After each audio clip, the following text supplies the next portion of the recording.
Fl-ewwel stħarriġ tal-opinjoni pubblika mill-elezzjoni ġenerali, il-Prim Ministru mexxej Laburista Joseph Muscat kompla jiġi konfermat bħala l-aktar mexxej fdat f'pajjiżna. L-istħarriġ li sar fl-aħħar jiem mill-Gazzetta Malta Today juri li Muscat jgawdi fiduċja ta' 51%, żieda ta' kważi 8 punti mal-aħħar stħarriġ illi għamlet l-istess gazzetta jumejn qabel l-aħħar elezzjoni ġenerali.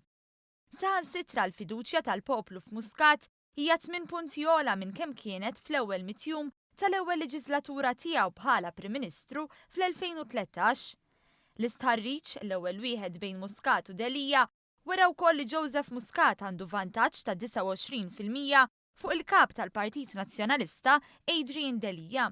Il-gazzetta tajt li Delia jgawdi l-fiduċja ta' 54% biss tal-votanti nazzjonalisti u 22% fuq bażi nazzjonali. Tajt li dan jikkuntrasta bil-kbir mal-fiduċja illi jgawdi Muscat illi jgawdi 92% tal-fiduċja tal-votanti Laburisti u 51% fuq bażi nazzjonali.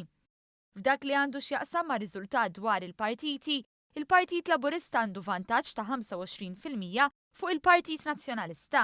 Fil-fatt meta mistoqsijin lil min jivvutaw f'każ li ssir elezzjoni ġenerali għada, 46.4% wieġbu li jivvutaw lill-Partit Laburista, waqt li 22% qalu li jivvutaw lill-Partit Nazzjonalista.